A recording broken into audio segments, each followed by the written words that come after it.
tal? Buenos días, ¿cómo estamos? Atención a nuestro programa del día porque estamos power. Vamos a aprender muchísimas cosas hoy. Para empezar, vamos a hablar de las alergias alimentarias y atención porque no debemos confundirlas cuando hablamos, por ejemplo, de una intolerancia. La principal diferencia es que, digamos, una alergia realmente puede llegar a ser grave, puede comprometer nuestra vida, mientras que una intolerancia sí que va a producir una serie de malestares en nuestro organismo, pero, digamos, no va a pasar de ello.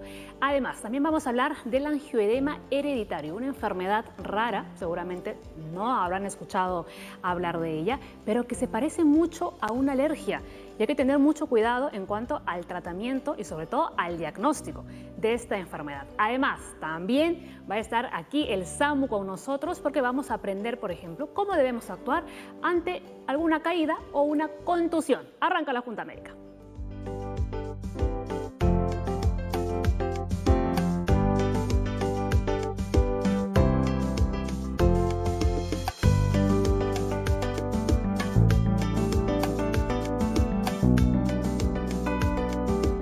El doctor Leslie Soto, médico internista del Hospital Cayetano Heredia, nos vuelve a visitar hoy en el programa. También está Nora Rivas Plata, psicóloga clínica del Centro de Psicoterapia Psicoanalítica de Lima. Y se une por primera vez a esta junta el doctor Oscar Calderón, médico alergólogo. El doctor Soto ha venido gracioso hoy día. Aquí durante mi introducción me he quedado los temas para toda la semana ya. Sí, bastante. Ha sido un día muy nutrido, así que hay que aprovecharlo. Así ya saben, tienen que hablar lo justo y necesario, pero para que todo el mundo nos entienda. Porque si no nos alcanza el tiempo. Bien, decíamos que vamos a hablar de las alergias, las intolerancias y también del angioedema hereditario, una enfermedad muy rara realmente. Aunque en Perú ya se está investigando más sobre esto, ¿no, doctor? Sí, así es. Bueno, el angioedema en general es cuando un paciente se hincha, ¿no es cierto? Ahí está la cámara. Perdón. Tiene tumefacción a nivel, lo que es el nivel subcutáneo, se le puede hinchar lo que es la piel, internamente también un edema o hincharse en el tejido submucoso puede llegar a comprometer lo que es la vía respiratoria. Son síntomas que se parecen bastante a la reacción alérgica. Claro, porque se confunden porque los alérgicos se hinchan, ¿no es cierto? Tanto por fuera como por dentro, pero el mecanismo es distinto. Muy bien, y luego más adelante vamos a estar con Suset Lam, quien es presidenta de la Asociación Peruana de Angioedema Hereditario, porque ella nos va a explicar realmente en qué consiste esa enfermedad, porque ella lo tiene. Así que ya en unos minutitos va a estar aquí con nosotros en la Junta Médica. Vamos con la información diaria. A ver, muchos alimentos pueden producir alergias, es decir, una respuesta exagerada del sistema inmunológico. Las reacciones alérgicas alimentarias pueden ser leves o llegar a ser graves. No es lo mismo una alergia que una intolerancia alimentaria. Esta última tiene que ver con un problema metabólico y digestivo. Existe una enfermedad llamada angioedema hereditario cuyas manifestaciones suelen confundirse con las de una reacción alérgica. Sin un adecuado diagnóstico y tratamiento, esta enfermedad puede llegar a ser mortal, ¿no? A ver. Así es. Así es, mira, para comenzar a diferenciarla, cuando uno tiene una alergia a alguna sustancia, lo que va a pasar es que el sistema inmunitario va a comenzar a reaccionar. Se van a liberar ciertas sustancias y estas sustancias lo que van a hacer es comenzar a hincharse el cuerpo, a tener picazón en todo el cuerpo, a tener dificultad respiratoria, toda una serie de eventos en los cuales mientras mayor cantidad de este alimento es más dramático de todos estos síntomas. Las intolerancias más al revés, las intolerancias no estimulan el sistema inmunitario. La intolerancia significa que yo como, por ejemplo, trigo, tengo una sustancia que hace que el trigo lo pueda absorber. Yo no tengo esa sustancia, por lo tanto, el trigo va a pasar, no lo voy a poder absorber y voy a tener mala absorción. Va a haber diarreas, otro tipo de síntomas. Y el tratamiento es totalmente diferente. Claro, pero digamos que una intolerancia no llega a ser mortal. No podría llegar a ser mortal como en el caso de una alergia, ¿no? Claro, no es tan dramático como el otro. Y el angioedema hereditario, que vamos a ver más adelante, básicamente es como que te hinchas, pero por partecitas, así en términos bien simples. Lo malo es que se puede hinchar la parte que te permite respirar, Exacto. se puede hinchar la parte del pulmón que te permite respirar, se puede hinchar parte del corazón, entonces es mucho más dramático y es el tratamiento totalmente diferente. Por eso Exacto. que conocer los síntomas me permite llevar a cada uno de ellos a un tratamiento definitivo para manejarlo adecuadamente. Nora, en el aspecto psicológico, emocional. Tanto el angioedema hereditario como las alergias e incluso hasta las intolerancias, nosotros estudiamos que son disparadas por muchos mecanismos, pero uno de ellos es el estrés. Entonces, en ambos casos se produce una especie de círculo vicioso, porque por un lado, el no saber qué cosa es lo que tenemos, ¿no?, nos estresa. Y al mismo tiempo, el tener estrés dispara justamente que ambas situaciones se presenten. Arma de doble filo, ¿no? Exactamente, por eso es muy importante, ¿no?, incluir en los tratamientos justamente la parte psicoterapéutica y psicológica. Perfecto, ¿no? Importantísimo. Vamos a ver nuestro caso del día y lo vamos comentando después. Vamos. Hace 20 años, o sea, cuando tenía 12 años, 11 años, me dio un cólico menstrual típico que nos dan a los adolescentes. Entonces me dieron un Ponstan, un Alidol, y a los 10 minutos de haber tomado la pastilla, empecé a sentir como que una sensación de que me ahogaba, tipo el asma, y que no podía respirar y no podía respirar. Pasaban los minutos, se empezaron a hinchar los dedos y sobre todo los ojos. Soy Carmen Guamán Vivanco y me diagnosticaron alergia a los antiinflamatorios no esteroides, a los AINES. Toda la parte de los párpados se hinchaban como unas pelotas moradas y me llevaron de emergencia sin saber qué pasaba, y en la clínica me dijeron que era una reacción alérgica al antiinflamatorio. Y desde ahí me dijeron que tenía que tener cuidado porque era alérgica a algunos AINES y que para cualquier tipo de dolor siempre vaya al médico que sea algo recetado. Esa fue mi primera reacción alérgica, digamos. Entonces, por ejemplo, si a mí me dolía una muela, me tomaba una aspirina y resulta que la aspirina pertenece a la familia de los AINES. Y eso fue como que a los 15, 20 años. Y hace unos años me dio una gripe, un resfrío, y me tomé un Panadol. Y resulta que el Panadol también es familia de los AINES. Ni esa pastilla, que es tan básica, me ayuda. También me genera una alergia fuertísima, ¿no? Y hago shocks anafilácticos. O sea, me asfixio y me empiezo a poner morada, entonces tienen que llevarme a la clínica de emergencia y atenderme de inmediato. Además de los medicamentos, soy alérgica a las nueces, por ejemplo, a las pecanas, a las almendras, a las castañas. De hecho, es un poco más leve mis reacciones. O sea, no llego a hacer el shock anafiláctico que hago con las pastillas, pero sí me salen ronchas y siempre la hinchazón en los ojos. Bueno, también soy alérgica a la humedad. O sea, vivir en Lima para mí es un martirio porque el invierno, o sea, es un resfrío eterno. O sea, yo estoy resfriada, digamos, todos los días. O sea, siempre tengo la nariz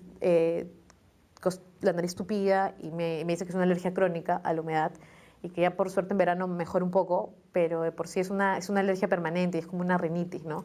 Y también es un tipo de alergia. Entonces digamos que esas son las alergias con las que suelo reaccionar, ¿no? Los medicamentos, las nueces y la alergia a la humedad. Muy bien, agradecemos a Carmen por haber compartido su testimonio con la Junta Médica. Ella se sacó el premio gordo. Sí. Porque tiene una alergia a muchísimas cosas, realmente. Aquí vamos a hablar de las alimentarias, pero ya que hemos escuchado su testimonio, nos viene bien para hablar, por ejemplo, de algunas alergias a los medicamentos.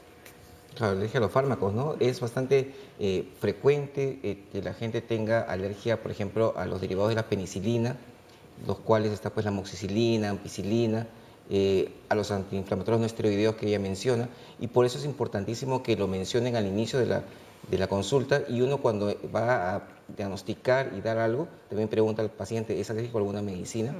Y si el paciente normalmente no lo sabe, uno puede indirectamente saber si es o no. Le puedo decir, ¿usted de niña le han dado amoxicilina? Me dicen que sí, entonces no es alérgica a la penicilina. Para eso, pues, la comunicación es importantísima. Exacto. Yo conozco una persona que es alérgica a la anestesia. Sí, a también a los anestésicos, de verdad. Perdón, respecto a la paciente, identificamos 3 tipos, ¿no?, de alergia supuestamente, lo que es la respiratoria, la parte de alimentos por los frutos secos y los medicamentos. Lo primero que yo le recomendaría siempre es hacerse un estudio alergológico correcto, bien hecho, porque hay muchos pacientes que a veces dicen ser alérgicos a los medicamentos y realmente no lo son, por lo cual un estudio correcto sería lo indicado, ¿no?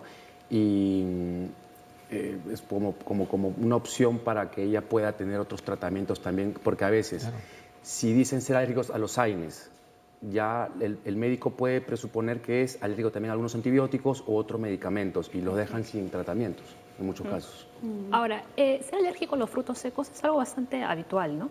En Perú, O sea, digamos que entre los alimentos, ¿cuáles serían los alimentos más comunes?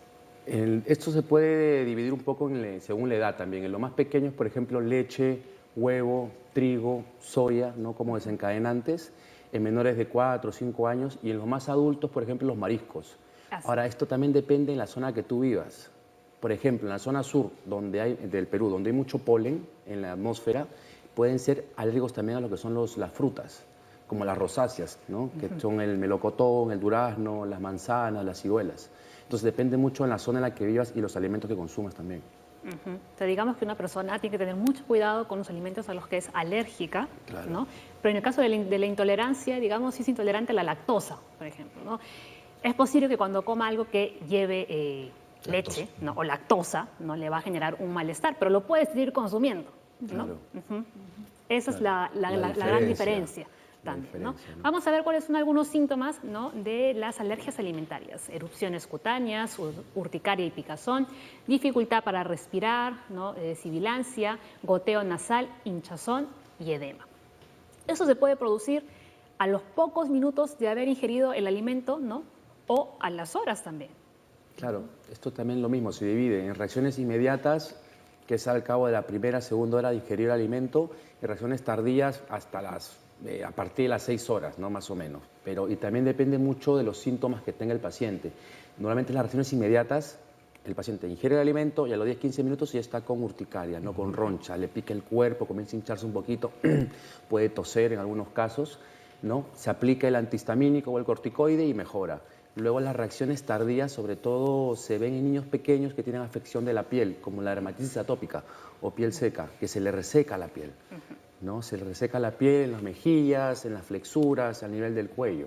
Y el tratamiento es distinto, ¿no? Obviamente. Claro, el doctor Soto estaba comentando algo respecto a las cantidades. Por ejemplo, si yo soy alérgica a los mariscos, mientras más mariscos comas, mi reacción va a ser peor, o con solo comerme uno va a ser lo mismo. Si es poca cantidad, la reacción va a ser menor. Por ejemplo, te pongo un ejemplo el de las avispas, por ejemplo, ¿no? Si vienen las avispas, si te pican, si es una, bueno, por Claro, ahí pues lo si te puedes pican un tolerar. montón. Si te pican 5, 10, 15, pues la reacción va a ser más grave, ¿no? Ajá. Más o menos por ahí. A ver, doctores. No, sí, de acuerdo. Y más bien aprovechar también algo que estamos mencionando, la automedicación puede hacer que también alguien que no sea alérgico a algo... ¿Se convierte en alérgico? No, descubre en ese momento. Ah. Entonces, por ejemplo, ella menciona en el caso que consumió paracetamol. Si hubiera ido al médico, el médico le hubiera dicho, mira, paracetamol es un familiar de los AINES. Después tomó aspirina, también le hubiera dicho, la aspirina es familiar de los AINES, no le hubiera dado. Pero si se automedica, no sabiendo pues las familias, es muy peligroso. Entonces yo recomiendo pues que cualquier medicación tiene que ser dada por un médico de todas maneras. Ahora, respecto al caso de Carmen, Carmen es una adulta que puede decir qué cosa siente, qué le pica o qué le duele. Pero yo quisiera, en este caso, referirme también a las mamás de niños pequeños. Los niños todavía no saben cómo se llama lo que sienten, no pueden ponerle nombre, y las madres tienen que estar muy atentas a qué cosa es lo que su hijo puede estar sintiendo, porque los doctores han explicado bien, o sea, hay diferentes tipos de alergias. En lo que yo he podido revisar, hay alergias por ingestión, ¿no? Es decir, las cosas que uno come, hay alergias por inyección, ¿no? Pero también hay alergias por inhalación y por contacto, ¿no? Entonces, a veces esas alergias por contacto que se manifiestan cuando la mamá le pone al niño una ropita de lana y de pronto el niño empieza a manifestar en su cuerpecito que enrojecimientos o granitos, ya nos tiene que hacer pensar a nosotros, y sobre todo la conducta de llanto, de fastidio del niño, ¿no? Nos tiene que hacer pensar a las mamás que algo no anda bien, ¿no? Y hay que recurrir al especialista adecuado. Si nos estamos dando cuenta de que puede tener una reacción alérgica con respecto a algo, entonces hay que descartar que pueda tener otras reacciones alérgicas a otros productos. Así es, muy bien. Ahora, ¿qué es cierto en esto que dicen algunas personas de que las alergias van y vienen? O sea, pueden aparecer, pero también al de unos años pueden desaparecer. O si uno tiene una alergia, la va a tener para toda la vida. Claro, hay ocasiones en que desaparece, pero normalmente la condición está ahí. Entonces depende mucho a lo que te expongas, en la cantidad también para que reproduzca los síntomas, ¿no? Por ejemplo, un paciente que es asmático alérgico, ¿no es cierto? Si se expone a poca cantidad de polvo dentro de casa donde hay ácaros, depende de la concentración de estos para ver cuántos síntomas va a producir. Si la cantidad es mucha, sí se le puede cerrar, ¿no? los bronquios y comenzar a producir síntomas más intensos. Eso depende también un poco de la cantidad. Pero sí se dice que conforme los niños van creciendo, desarrollándose, las alergias desaparecen, en lo que es la parte respiratoria, ¿no? Muy bien, interesante. Más cosas que vamos aprendiendo. Nos vamos a la pausa, ya regresamos con la persona que nos va a dar su testimonio, ¿no?, del angioedema hereditario. Ya regresamos.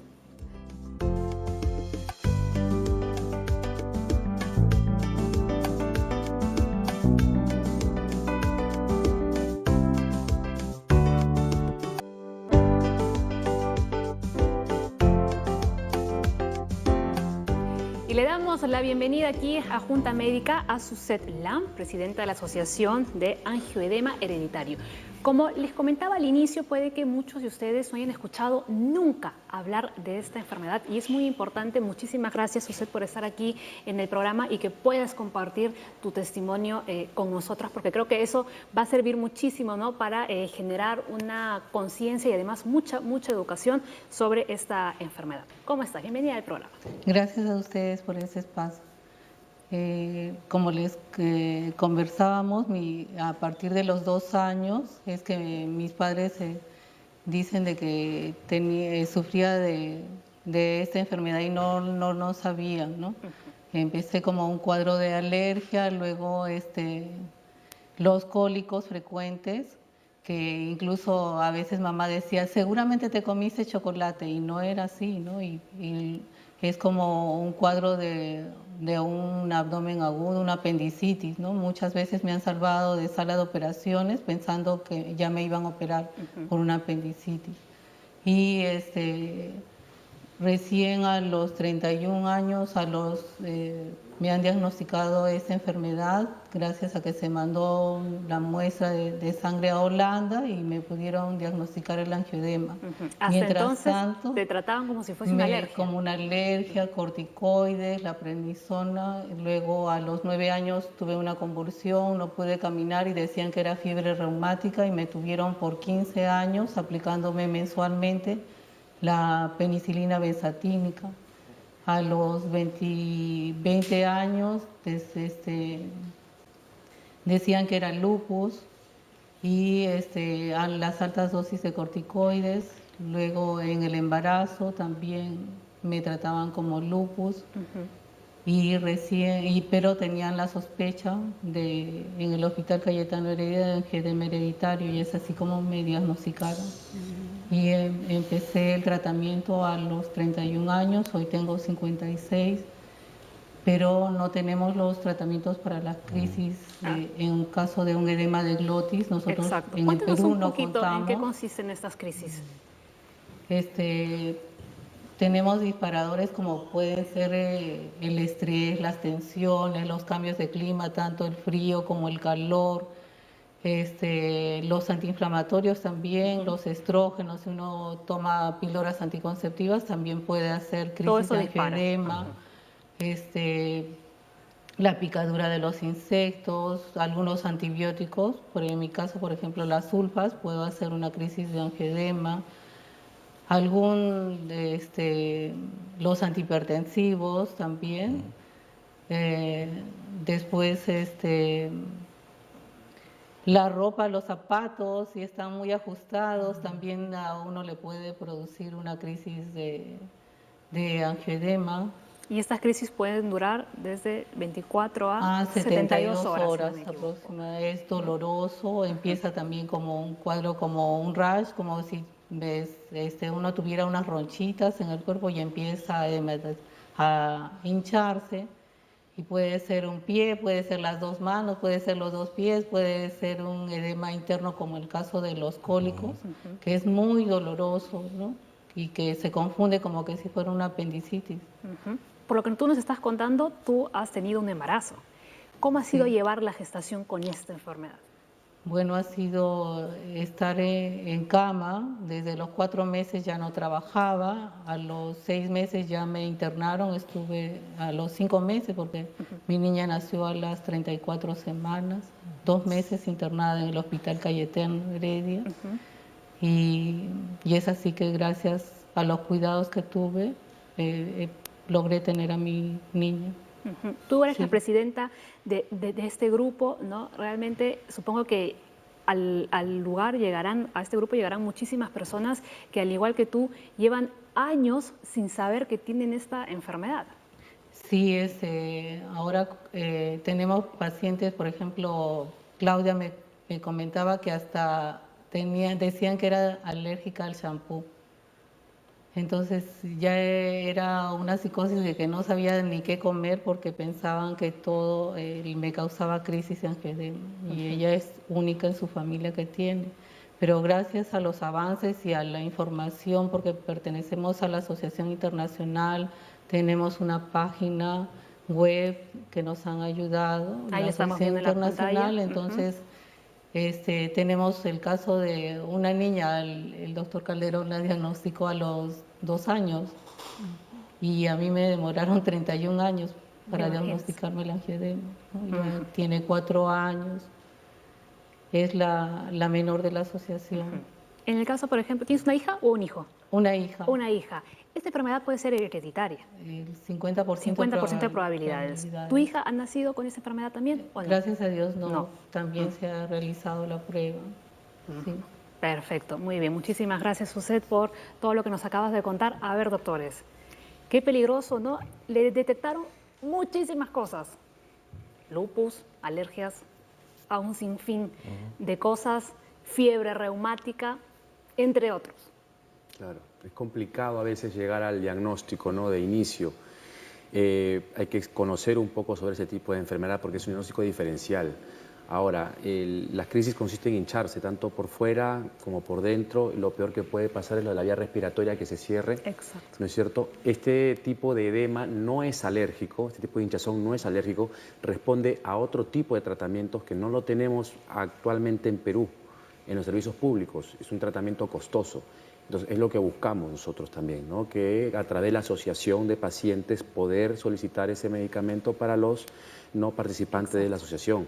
Como le comentaba, no responde a lo que es corticoide, antihistamínicos ni adrenalina, que es el tratamiento estándar para un edema o hinchazón alérgica. Otra dificultad que tenemos es con el tema de las pruebas. Lo decía Suset, que tuvo que enviarse la prueba a Holanda, donde tuvo un resultado alterado que era lo correcto, compatible con su enfermedad. Aquí en Perú, pues a veces enviamos algunas pruebas de sangre y salen normal, como que si no tuviesen la enfermedad. Claro. ¿Y cuáles son las consecuencias, por ejemplo, de haberle dado una medicación para algo que nunca tuvo? Bueno, no pasa nada. en teoría si recibió lo que no debió haber recibido y estaba con monitoreo médico, teóricamente no debe haberle pasado nada, afortunadamente. Pero lo malo de esta enfermedad, como menciona Oscar, que se hincha por muchas partes, hay compromiso pues de piel, hay compromiso del sistema cardiovascular del corazón, el respiratorio y el gastrointestinal. Entonces, las personas que no hacen una buena historia podrían confundirse fácilmente con enfermedades multisistémicas. Ella es mujer, lupus es una buena posibilidad entre comillas, pero ahondando bien, que hayan crisis que duren 2 días, 1 día, 3 días, un día por acá, otro día otra zona, se hincha esta parte, ya nos debe llamar la atención de que no es realmente una enfermedad de esas multisistémicas que vemos a diario. Hay algo más que hay que investigar. Muy bien. Pero no solamente hay compromiso físico, también hay compromiso emocional, Claro. ¿no? En estos pacientes, porque hemos escuchado a Suset, por ejemplo, hablar de psicosis, hablar de, bueno, no lo he dicho, pero mucha frustración, ¿no? Porque he visto pacientes que dicen, yo hago todo lo que el doctor me dice y no mejoro. Todos dicen que no tengo nada y sin embargo yo me siento mal, ¿no? Entonces es una contradicción, ¿no?, viviente esa persona, porque por un lado está tratando de recuperarse y por otro lado no lo consigue, ¿no? Así es que hay frustración, hay miedo también, ¿no? Hablábamos de que estas enfermedades son disparadas por el estrés y en otros programas anteriores hemos hablado que hay 4 cosas que nos provocan a nosotros el estrés y una de ellas es la impotencia, el no poder hacer cosas, no poder hacer nada frente a esto, ¿no? La otra cosa que nos provoca estrés es lo desconocido. Entonces estas personas tampoco saben en qué momento les va a ocurrir, con qué frecuencia les va a pasar, en dónde les va a pasar, cuánto tiempo les va a durar. Entonces son un conjunto de factores emocionales a los que hay que tomarles mucha cuenta. Muy bien, Suset, ¿algo que añadir? Invitarlos a los pacientes que sospechan o que tienen estos síntomas que nos ha explicado el doctor Calderón, hacer un llamado también a la comunidad médica que tome interés, que somos visibles los pacientes con angioedema, un llamado al gobierno porque necesitamos los medicamentos, hay 6 medicamentos para los casos de crisis, y que tomen interés, como el esfuerzo que hace el doctor Calderón trabajando, apoyándonos a los pacientes de la asociación y a todos pacientes que siempre se comunica con nosotros en la sospecha de esta enfermedad y poder así educarlo, darle mejores expectativas, indicaciones a los cuidados que debe tener acerca de esta enfermedad. Así es, muy bien, ¿no? Y para que quede claro, a ver, atención, el angioedema hereditario es un trastorno genético que provoca hinchazón recurrente en las personas que lo padecen, ¿no? Así es. Sí. Bueno, a ver, vamos con más cosas sobre el angioedema hereditario. A ver, es un trastorno del sistema inmunitario, poco común, pero bastante grave. Los edemas se presentan en la piel, mucosa de diversos órganos, tubo digestivo y aparato respiratorio. Claro, lo malo es que, como menciona usted, no hay un patrón definido. Entonces es una enfermedad en la cual yo no digo, se me va a hinchar esta mano, porque puede ser esta otra, puede ser el estómago, hay pacientes que han entrado a sala de operaciones muchas veces y no han encontrado nada porque era una crisis. Como lo que decía ella, pensaban que tenía apendicitis. Claro. Entonces se puede confundir como si fuese un infarto, como si tuviese una apendicitis, un cólico vesicular, es muchas enfermedades que pueden haber. Esto me hace recordar cuando antes no se conocía mucho la fibromialgia, igualito, ¿no? Que la persona tiene dolores por todas partes y la gente, los médicos u otras personas dicen, no tienes nada. Te han hecho todos los estudios del mundo y no tienes nada. Tú te estás haciendo. Y desafortunadamente ya hemos visto actualmente con una buena historia, un buen examen, que hay muchas enfermedades que realmente existen. Y el decirle a alguien que no tiene algo que está sufriendo, hace pues que mentalmente se sienta mucho más mal de lo que ya se siente y hace pues que la enfermedad sea mucho más agresiva para el paciente. Claro, mayor frustración. Claro, así es. Exacto. Yo me imagino que a consecuencia de estas circunstancias, la persona también tiene dificultades serias para poder planificar su vida futura, ¿no? Sus actividades.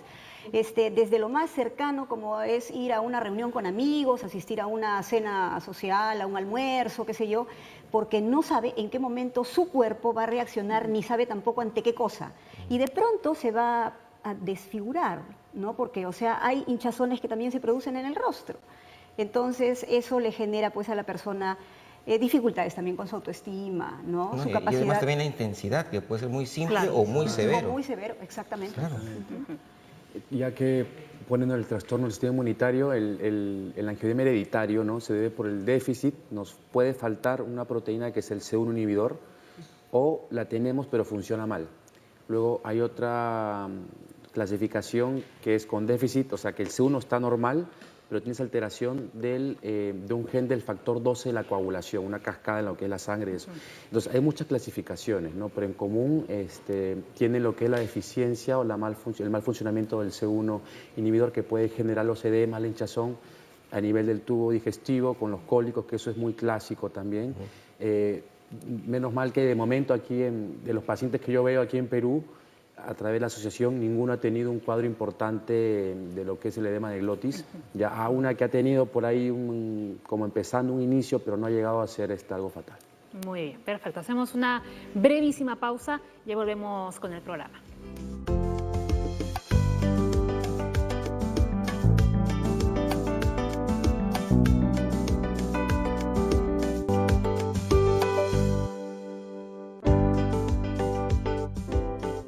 Continuamos hablando de las alergias y también del angioedema hereditario. A ver, generalmente hay un antecedente familiar con angioedema hereditario. Sin embargo, es posible que se desconozca la presencia de este trastorno en la familia.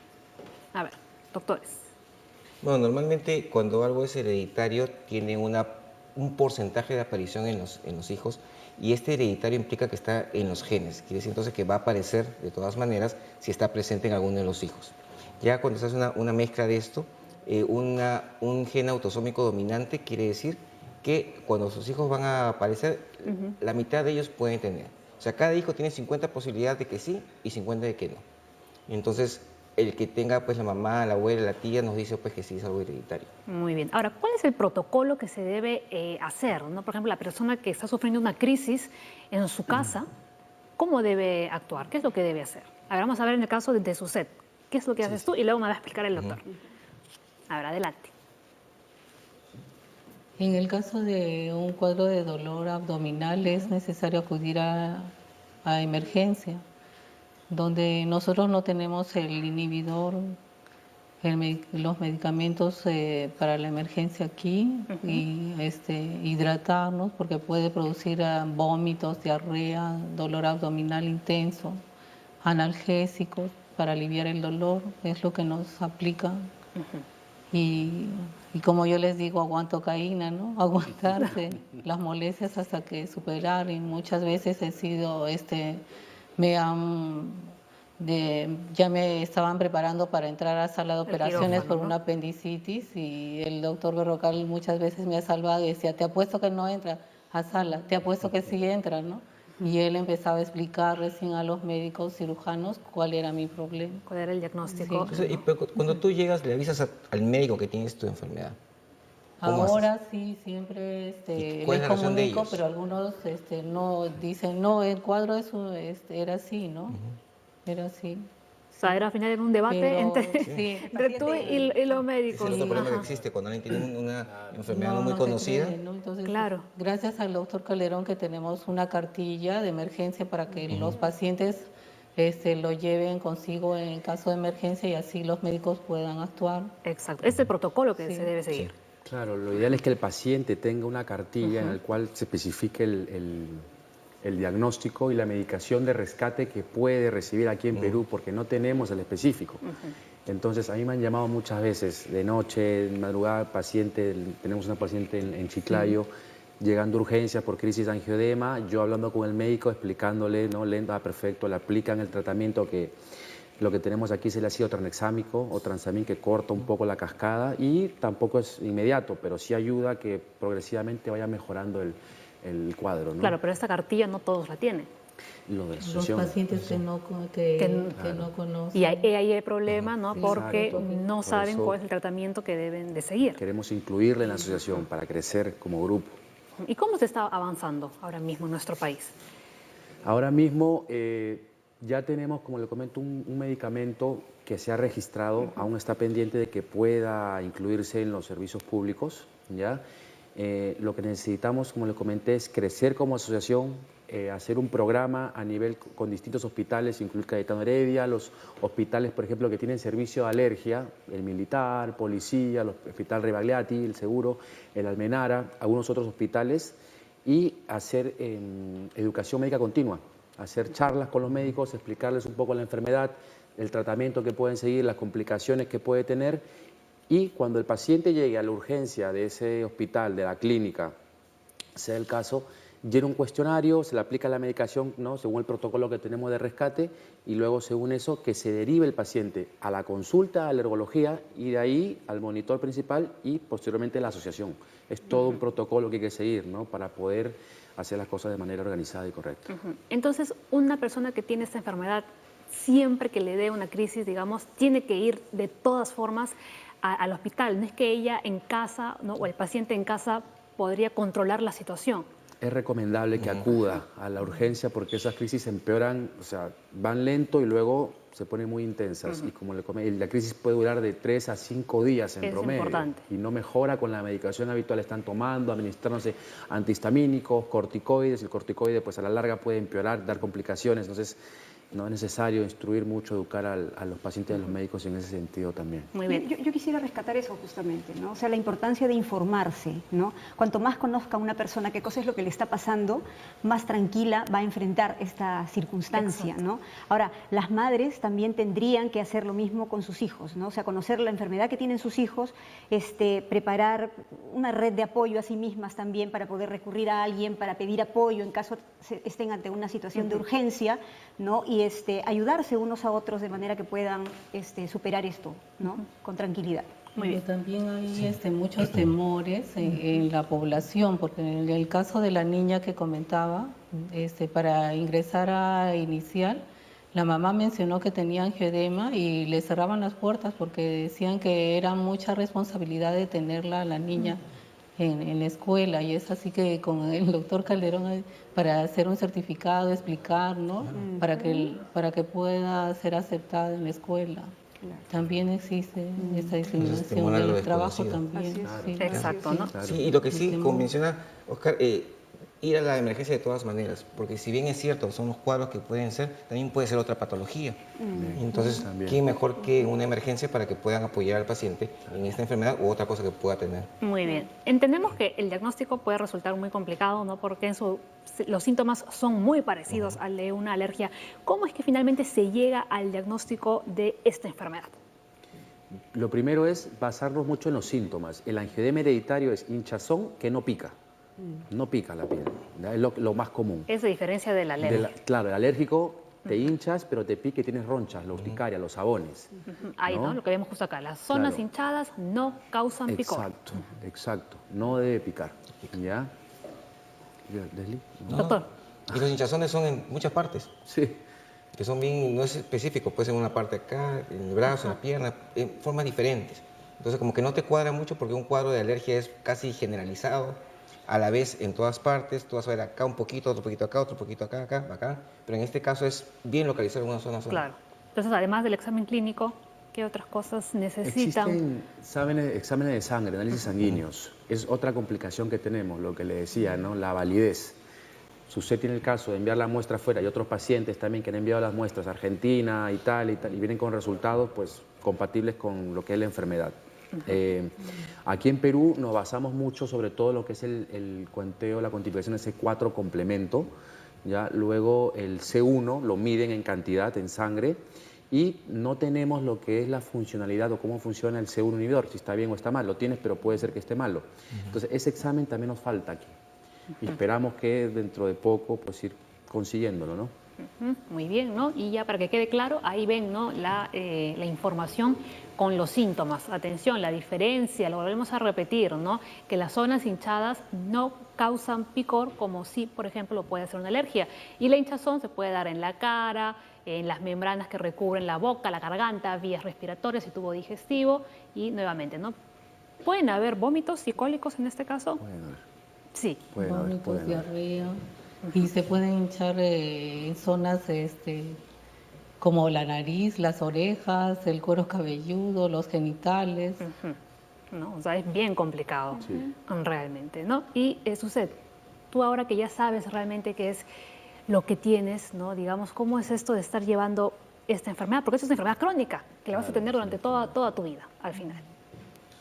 Bueno, esto me motivó para formar la asociación con la familia y poder así crear una página para que se puedan ya hacer un llamado a pacientes que tenían sospecha de esta enfermedad y pertenecemos a la Asociación Internacional de Angioedema Hereditario, que recibimos información de las investigaciones, de los medicamentos, el tratamiento y cómo educar para tener una mejor calidad de vida en los pacientes y también el poder compartir con otros pacientes esta enfermedad, que no somos raros, que también hay muchas personas que padecen esta enfermedad y a seguir trabajando en el futuro, ¿no? Porque países muy cercanos como Colombia, Argentina, Chile, Brasil tienen el tratamiento para casos de emergencia.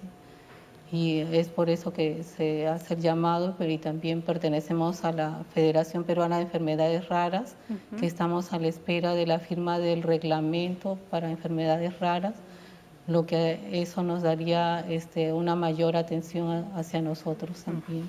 Muy bien. Gracias, Suset, por todo lo que nos has contado, ¿no? Y además por toda la labor que estás realizando con la asociación.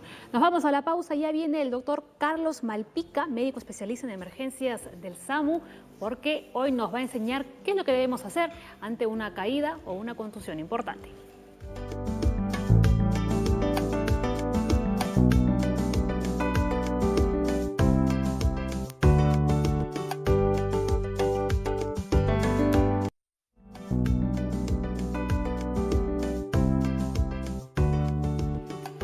Y estamos con el doctor Carlos Malpica, médico especialista en emergencias, con Catherine y también con Fernando. Bienvenidos al programa. El doctor ya estuvo con nosotros en programas pasados. Hoy día vamos a aprender qué es lo que debemos hacer cuando ocurre una caída, pero casera. ¿No, doctor? ¿Cómo está? Bienvenido al programa de nuevo. Sí, estábamos tratando de animar o escenificar un accidente en casa. Lo más frecuente a veces son los tropezones o las caídas por las escaleras. Entonces tenemos lo que se llama, me torcí el tobillo, ¿no? Vamos a empezar con el tobillo. Y lo que se denomina la caída tonta. Claro, hay caídas a veces lentas, a veces caídas violentas, pero hay diferentes grados, ¿no? Podemos tener un esguince, que es un estiramiento de los tejidos, con ruptura de fibras. Podemos tener la luxación, que es la salida del hueso, y finalmente la fractura. Entonces lo que vamos a hacer ahora es, independientemente de cuál sea el caso, lo que vamos a hacer es primero inmovilizar la articulación. Y vamos a hacer desde cómo sacamos el zapato. Acá tenemos una bota que es un ejemplo complicado. Eso en el caso, por ejemplo, de que nos hayamos doblado el tobillo. El tobillo, así es, lo que decimos, el doblez del tobillo o torcedura. Entonces se pueden cortar los pasadores o la otra es, en este caso, liberarlos lentamente. Los aquí, importancia hasta para sacarse el calzado. Desde ahí empieza. Es que el paciente no sufra, ¿no? O sea, y tratarlo como si fuese, como si uno tuviese la lesión. Dolor. Entonces, los signos más frecuentes y de alarma, primero es el dolor. El segundo es el edema. La naturaleza es sabia, lo que hace es tratar de generar edema para inmovilizar la extremidad. Y el edema genera más dolor. Y lo que vamos a ver es deformidad, ¿no? Comparamos un tobillo con el otro y finalmente puede haber incluso hasta lo que decimos moretones, ¿no? Exacto. Una equimosis, que inicialmente es verdoso, luego se va poniendo morado. Mucha gente piensa que porque puede pisar o puede caminar, dice, no tengo fractura.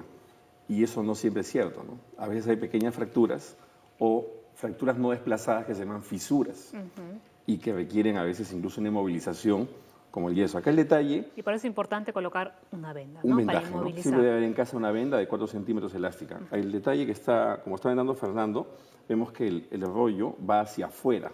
Si nosotros colocamos el rollo invertido hacia adentro, la venda no se va a deslizar. Entonces, esa es una primera recomendación. Lo segundo es que el inicio tiene que tener un anclaje. Tenemos que fijar la venda, si no vamos a vendar y se va a escapar, se va a escapar. Y lo tercero es que, ¿cuánto ajustamos? Importante. Entonces, ni mucho que genere presión y dolor, ni poco que se suelte. Entonces, digamos, una compresión media. Y la forma más sencilla es hacerlo en la modalidad de 8, ¿no? Que es lo que estamos haciendo. O sea, la si, parte por ejemplo, superior de la articulación. La lesión ha sido en la zona del tobillo, no vamos a vendar toda la pierna. No. Sino, o sea, la idea es la parte baja de la pierna. como una botita. Como una pequeña botita. Ahora, es importante que no solamente es el vendaje, sino es el reposo de la articulación. Y hay que tener la extremidad elevada. O sea, en una situación, una estructura, digamos, horizontal. Porque si tenemos la pierna colgando, vamos a favorecer que también se hinche. Y al haber más edema, va a generar más dolor. Lo ideal es que en la primera hora o 2 horas acudamos a un establecimiento donde podamos ser evaluados al menos con una placa radiográfica. Y eso de ponernos hielo. El hielo ayuda muchísimo, es un antiinflamatorio, muy buen antiinflamatorio. Ahora, si no hay hielo, puede ser alguna pieza de carne, pollo, helada, que por esté ejemplo. congelado, ¿no? Así es. Y ahora, ¿qué hacemos si no tenemos una venda a mano? Bueno, se puede improvisar con un pañuelo, ¿no? Un pañuelo triangular que sigue ahí en casa, o hasta con una pequeña prenda de vestir, pero ahí nos vamos a complicar porque no va a ser tanta la compresión. Una venda es lo más adecuado. También quisiéramos recomendar que dentro de nuestra práctica lo que vemos es que es parte de nuestra cultura que la gente sobe, o sea, nos encanta sobar los tobillos, extremidades. O poner llantén también. Una sobada, dicen, ¿no? Lo que estamos haciendo al final es inflamando más esa extremidad. Entonces no debemos tocarla. No, lo ideal es inmovilizarla y en todo caso, si es mucha la deformidad, inmovilizarla como está. El vendarla le va a dar estabilidad y va a disminuir el dolor, sobre todo para el traslado. Claro, importante. Bueno, también qué valiente que se deje masajear, porque si ya de por sí te duele, imagínate que... No, pero es frecuente que veamos extremidades después de 12 horas de evolución, porque al comienzo no le dolía, y después del hacer del masaje, el sobado, empeoró, ¿no? empeora, ¿no? Entonces tratemos de no sobar la articulación, no agregar, a veces echamos cremas, y la crema, digamos, es para disolver los hematomas después. Entonces se aplica y se disuelve en la piel, no se frota. O sea, debemos evitar el frotado, ¿no? Muy bien, importante. Bien. Vemos la de codo, la de mano, perdón, muñeca. Perfecto. En la mano también hay que tratar de buscar una posición anatómica, ¿no? Una recomendación es decirle al paciente, mire, pon la mano como si estuviese sosteniendo un vaso. Entonces el paciente imaginariamente sostiene un vaso y eso facilita la posición para la inmovilización, para hacer el vendaje. La colocación, ¿no? Empezamos en la muñeca, hacemos un pequeño anclaje y esto generalmente se ve en caídas, sobre todo cuando nos tropezamos y para que uno no se golpee la cara pone las manos. Exacto. Entonces, y a veces pone ambas manos, es una maniobra defensiva. Va a depender mucho cómo caigamos. A veces caemos y apoyamos el peso sobre la cabeza, o digamos, del último dedo, y también se generan fracturas. Todo el peso sobre una posición inadecuada puede generar fracturas. Lo que vamos a ver es dolor, hinchazón, limitación de la extremidad, ¿no? Limitación al movimiento.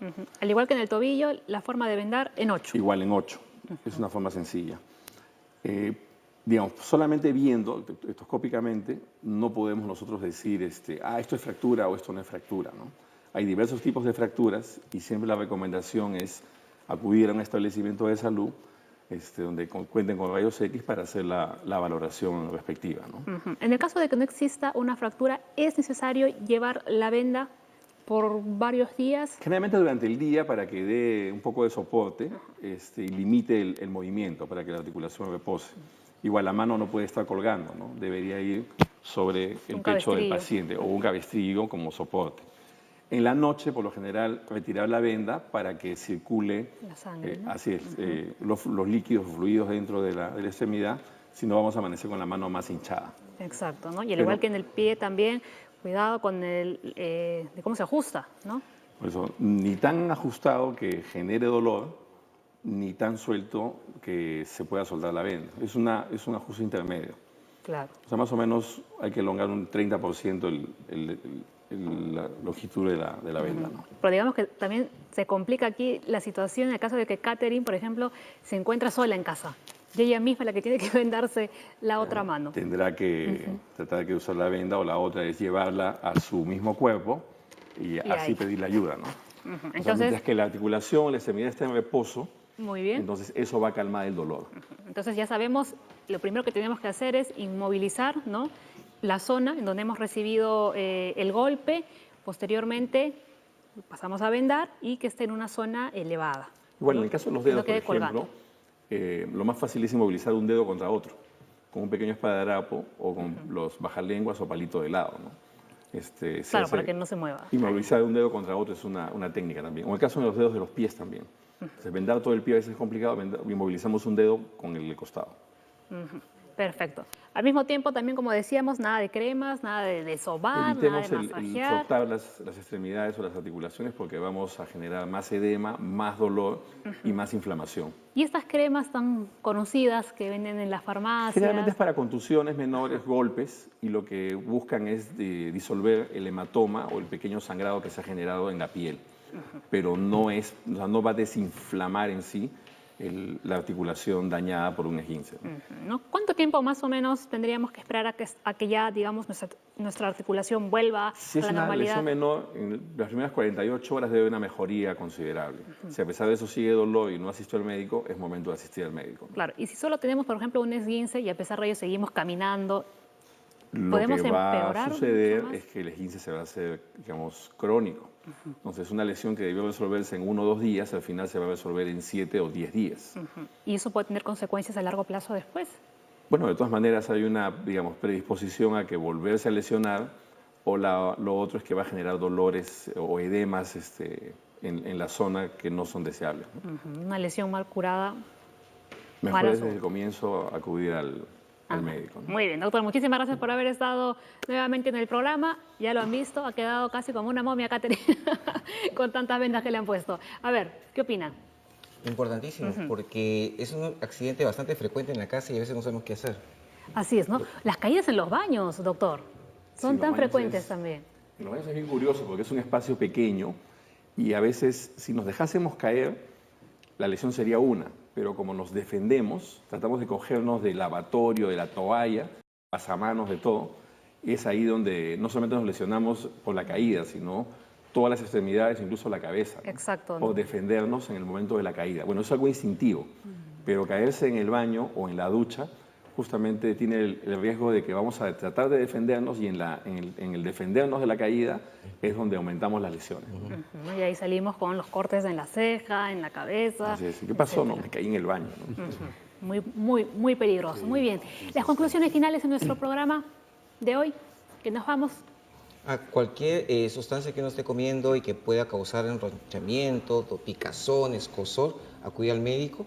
Si alguna sustancia me hace daño, por favor chequear cuál es esta para que el médico pueda decir a qué familia pertenece y no estar tomando esto en forma indiscriminada.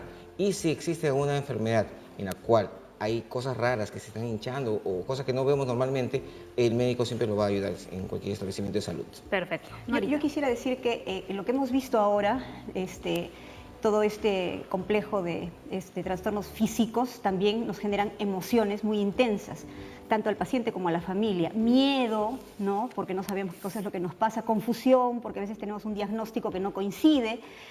Frustración, porque los tratamientos que seguimos no nos ayudan a mejorar. Y vergüenza, porque a veces estos trastornos hacen que uno se sienta mal, ¿no? Y no solamente eso, sino que luzca mal. Entonces, todo eso hay que tratarlo también, porque el no tratarlo va a producir más estrés. Y una última cosa, ante esto para los papás de niños pequeños con estos trastornos, ¿no? Hay que tratar de evitar la conducta tanto sobreprotectora como la conducta de angustia, de ansiedad ante el niño. El adulto tiene que ser una persona equilibrada para poder ayudar a su hijo a recuperarse. Perfecto. Doctor Calderón. Yo quiero agradecer la oportunidad de poder dar a difundir ese tipo de enfermedad, ¿no? De las enfermedades raras como el esquema hereditario, hacer un llamado a la comunidad médica como no médica para que juntos podamos intentar mejorar la calidad de vida de estos pacientes, ¿no? Estupendo, muy bien, mensaje recibido. Muchísimas gracias a todos por haber estado en el programa. Nos vamos, se quedan con la programación de TV Perú. Chao.